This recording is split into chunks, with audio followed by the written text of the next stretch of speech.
താമരശ്ശേരി ഷഹബാസിന് നീതി വേണമെന്നാവശ്യപ്പെട്ട് ഷഹബാസിന്റെ ഉപ്പ. ഞങ്ങൾക്ക് ഞങ്ങളുടെ മകൻ നഷ്ടമായി. ഇനി ഒരു അമ്മക്കും അച്ഛനും മകനെ നഷ്ടപ്പെടാൻ പാടില്ല. സ്വന്തം മക്കളെ നഷ്ടപ്പെടുന്നത് ഒരു മാതാപിതാക്കൾക്കും സഹിക്കാൻ പറ്റാത്ത ഒരു അവസ്ഥ തന്നെയാണ്. അതിലൂടെ കടന്നു പോകുന്നവർക്ക് ആ ഒരു വിഷമം മനസ്സിലാകുകയുള്ളൂ. ഞാനും എൻ്റെ ഭാര്യയും അത്തരം ഒരു അവസ്ഥയിലൂടെയാണ് കടന്നു പോകുന്നത്. ഞങ്ങൾക്ക് ഞങ്ങളുടെ മകനെ തിരിച്ചു കിട്ടില്ല എന്നറിയാം. ഇനിയൊരു മാതാപിതാക്കൾക്കും മക്കളെ നഷ്ടപ്പെടാതിരിക്കാൻ ഷഹബാസിന്റെ മരണത്തിലൂടെ കഴിയണം. അവന്റെ നീതിയിലൂടെ എല്ലാം അവസാനിക്കണം. അതാണ് ഞങ്ങളുടെ ആഗ്രഹം എന്നാണ് ഷഹബാസിന്റെ ഉപ്പ പറയുന്നത്. അവൻ എല്ലാവരെയും മനസ്സിലാക്കുന്ന, പ്രായത്തേക്കാൾ പക്വത കാണിക്കുന്ന ഒരു കുട്ടിയായിരുന്നു. അവൻ ഉമ്മയുമായിട്ടാണ് ഏറെ കൂട്ട്. ഉമ്മയുമായിട്ട് എല്ലാ കാര്യങ്ങളും ചർച്ച ചെയ്യാറുണ്ട്, സംസാരിക്കാറുണ്ട്. എവിടെ പോയാലും പറയും. പക്ഷെ മനസ്സിലൊരു വിഷമം വന്നാൽ അതവൻ പുറത്തു കാണിക്കില്ല. അവന് സ്വന്തമായി ഒരു മൊബൈൽ ഫോൺ വേണമെന്ന് വലിയൊരു ആഗ്രഹമായിരുന്നു. അതേപോലെ വിലപിടിപ്പുള്ള ഷൂസും. അതെല്ലാം SSLC എക്സാം കഴിഞ്ഞിട്ട് വാങ്ങിത്തരാമെന്നായിരുന്നു പറഞ്ഞത്. അവനത് വാങ്ങിക്കൊടുക്കേണ്ട ആവശ്യം വന്നില്ല. അതിൻ്റെ മുമ്പേ അവൻ പോയി. വീട്ടിലെ എല്ലാ സാഹചര്യങ്ങളും അവന് മനസ്സിലാവും. ഉള്ളതുകൊണ്ട് തൃപ്തിപ്പെടാൻ അവൻ പണ്ടേ ശീലിച്ചതാണ്. അവൻ്റെ കൂട്ടുകാരെ കയ്യിലൊക്കെ വിലപിടിപ്പുള്ള ഷൂസ് ഉണ്ട്. അതുകൊണ്ട് അവൻ അഡ്ജസ്റ്റ് ചെയ്യും.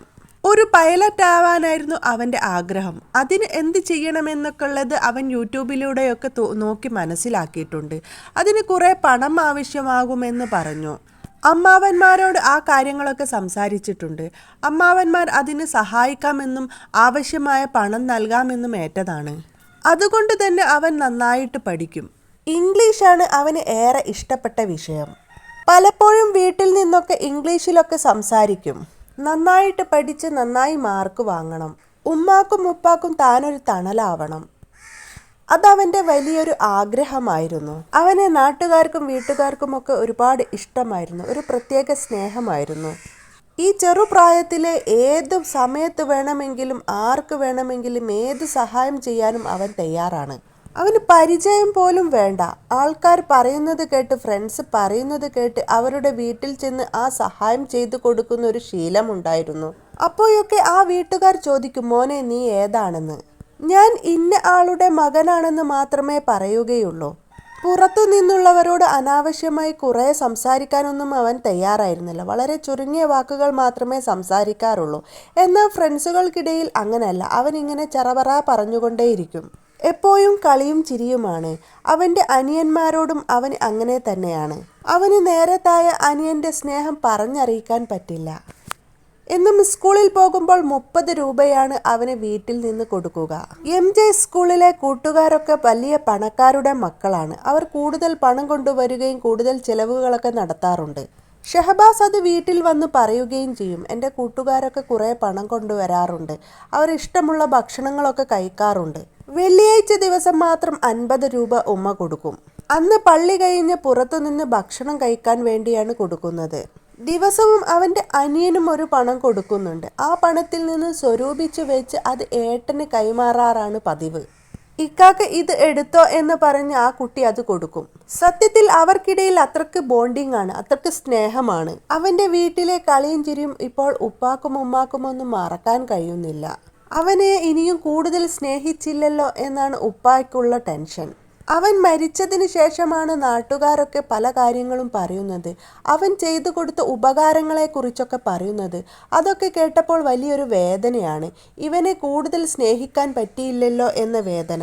ഇത്രയും എളുപ്പം പോവാനുള്ളത് കൊണ്ടായിരിക്കാം അവൻ ഇത്ര നല്ല സ്വഭാവമുണ്ടായത്. ഈ 15 വയസ്സിനിടയിൽ അവൻ എല്ലാവർക്കും പ്രിയപ്പെട്ടവനായിരുന്നു. എല്ലാവരോടും സ്നേഹവും ബഹുമാനവുമുള്ള കുട്ടി. ആർക്കും എന്ത് സഹായവും ചെയ്യാൻ മനസ്സുള്ള ഒരു കുട്ടി. ഇന്നത്തെ കാലത്തെ കുട്ടികളെ ഓരോ മാതാപിതാക്കൾക്കും പേടിയാണ്. അവരെങ്ങോട്ടാണ്, എന്തൊക്കെ ചെയ്യും എന്നൊക്കെയുള്ള പേടിയുണ്ടാവും. പക്ഷെ ഷഹബാസിൻ്റെ മാതാപിതാക്കൾക്ക് ആ ഒരു പേടിയില്ലായിരുന്നു. കാരണം അവർക്കറിയാം അവരുടെ മകന് ഞങ്ങളെ മനസ്സിലാക്കുന്ന, ഞങ്ങളെ സ്നേഹിക്കുന്ന, ഞങ്ങൾക്ക് താങ്ങും തണലുമാവാൻ തയ്യാറായി നിൽക്കുന്ന മകനാണെന്ന്. മഗ്‌രിബിന് പള്ളിയിൽ പോയി കഴിഞ്ഞാൽ കുറച്ച് അവിടെ ഇവിടെയൊക്കെ നിന്ന് പെട്ടെന്ന് തന്നെ വീട്ടിൽ തിരിച്ചു വരും. ഇനി എവിടെയെങ്കിലും പോവാനുണ്ടെങ്കിൽ അവൻ പറഞ്ഞിട്ടേ പോവാറുള്ളൂ. പക്ഷെ അവൻ എത്രത്തോളം വേദനയുണ്ടായാലും അവൻ വീട്ടിലോ കൂട്ടുകാരോടോ പറയാറില്ല. അന്നും അങ്ങനെയാണ് സംഭവിച്ചത്. അവന് നല്ല രീതിയിൽ അടികിട്ടി വന്നിട്ടും വേദന കൊണ്ട് പൊളഞ്ഞിട്ടും അവൻ വീട്ടിൽ കാര്യമായൊന്നും പറഞ്ഞില്ല. ഒട്ടും സഹിക്കാതെ വന്നപ്പോഴാണ് എൻ്റെ തല പെരുകുന്നുമ്മ, എൻ്റെ തല വീർക്കുന്നുണ്ടുമ്മ എന്നൊക്കെ പറഞ്ഞത്.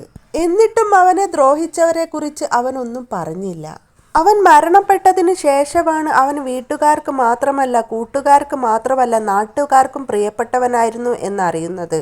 അവന് മരിച്ചതിന് ശേഷം ഇന്ന് വരെ അവൻ്റെ കവറിങ്ങൾ ഓരോരുത്തർ വന്നുകൊണ്ടേയിരിക്കുന്നു, അവൻ്റെ കൂട്ടുകാരും മറ്റുമായിട്ട്.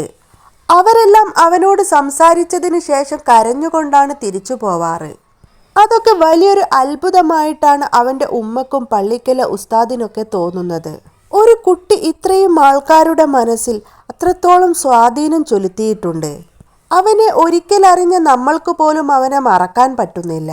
ഷഹബാസ് എന്നും അവൻ്റെ കൂട്ടുകാരിലൂടെ ജീവിക്കുമെന്നാണ് അവൻ്റെ കൂട്ടുകാർ പറയുന്നത്. ഞങ്ങൾ അവൻ ഉള്ള സമയത്ത് വീട്ടിൽ പോകുന്നത് പോലെയൊക്കെ അവൻ്റെ വീട്ടിൽ പോകും. ഞങ്ങളുടെ ഉമ്മയും ഉപ്പയുമാണ് അവൻ്റെ ഉമ്മയും ഉപ്പയും. അവൻ്റെ കൂട്ടുകാർ പറയുന്നുണ്ട് അവനെ ഇങ്ങനെ ചെയ്തവരെ അവർ വെറുതെ വിടില്ല എന്ന്. അതിന് ഷഹബാസിൻ്റെ ഉപ്പയ്ക്ക് ഒരു കാര്യമേ പറയാനുള്ളൂ, അവൻ പോയി കഴിഞ്ഞു, ഇനി നിങ്ങൾ കൂടി നഷ്ടപ്പെടുന്നത് ഞങ്ങൾക്ക് സഹിക്കാനാവില്ല. അവനു വേണ്ടി നിങ്ങൾ പഠിച്ച് ഉയരങ്ങളിലെത്തൂ. അതാണ് എൻ്റെയും അവൻ്റെ ഉമ്മൻ്റെയും വലിയ ആഗ്രഹം. ഓരോ മാതാപിതാക്കൾക്കും അവരുടെ മക്കളെക്കുറിച്ച് ഒരുപാട് സ്വപ്നങ്ങളും ആഗ്രഹങ്ങളും ഒക്കെ ഉണ്ടാകും. അതൊന്നും ആരും തല്ലിക്കെടുത്തരുത്. എൻ്റെ മകനെ ദ്രോഹിച്ചവർക്കും കൊന്നവർക്കും ശിക്ഷ നൽകാൻ നിയമമുണ്ട്. അതിനും കഴിഞ്ഞില്ലെങ്കിൽ അള്ളാഹു ഉണ്ട്. അതുകൊണ്ട് നിങ്ങളാരും അവനു വേണ്ടി ഒന്നും ചെയ്യണ്ട. അവനു വേണ്ടി നിങ്ങൾ ചെയ്യേണ്ടത് നിങ്ങൾ പഠിച്ച് നല്ല നിലയിലാകുക, അങ്ങനെ അവൻ സന്തോഷിക്കട്ടെ എന്നാണ് അവൻ്റെ ഉപ്പ പറയുന്നത്. ഇൻസ്റ്റാഗ്രാമിലൂടെ അൻസഫ് ഷഹബാസിന്റെ ഫോട്ടോയും വീഡിയോയും വെച്ച് വൈറലാകാൻ നോക്കുകയാണെന്നാണ് മറ്റു ചിലർ പറയുന്നത്. അവൻ അവന്റെ കൂട്ടുകാരന്റെ വേർപാട് പങ്കുവെക്കുകയാണ്. അവന്റെ കൂടെ എല്ലാ കാര്യത്തിനും നടന്ന ഒരു ഫ്രണ്ടാണ് അവന് നഷ്ടപ്പെട്ടത്. ആ ഒരു വേദന എത്രത്തോളം ഉണ്ടാകുമെന്ന് നിങ്ങൾക്കാർക്കെങ്കിലും അറിയാകുമോ? അത്രയും വേദന നിറഞ്ഞ ഒരു സമയം നമ്മളിലൂടെ കടന്നു പോകുക എന്ന് വെച്ചാൽ പറഞ്ഞറിയിക്കാൻ പറ്റില്ല. നമ്മൾക്ക് വേണ്ടപ്പെട്ട ഒരാൾ മരിച്ചു കഴിഞ്ഞാൽ നമ്മൾ അതെങ്ങനെയാണ് താങ്ങുക? ഷഹബാസിന് നീതി കിട്ടണമെന്നാണ് എല്ലാവരുടെയും പ്രാർത്ഥന. അവനെപ്പോലെ സ്നേഹവും ബഹുമാനവും കാര്യക്ഷമതയുമുള്ള ഒരു കുട്ടി അവൻ്റെ ഉമ്മക്കും ഉപ്പാക്കും മാത്രമല്ല ഒരു നാടിൻ്റെ തന്നെ തീരാ നഷ്ടമാണ്. ഇന്നത്തെ കാലത്ത് അങ്ങനെ ഒരു കുട്ടിയെ കിട്ടുക എന്ന് വെച്ചാൽ തന്നെ വലിയൊരു ഭാഗ്യമാണ്. ആ ഭാഗ്യമാണ് ആ വീട്ടുകാർക്ക് നഷ്ടമായത്.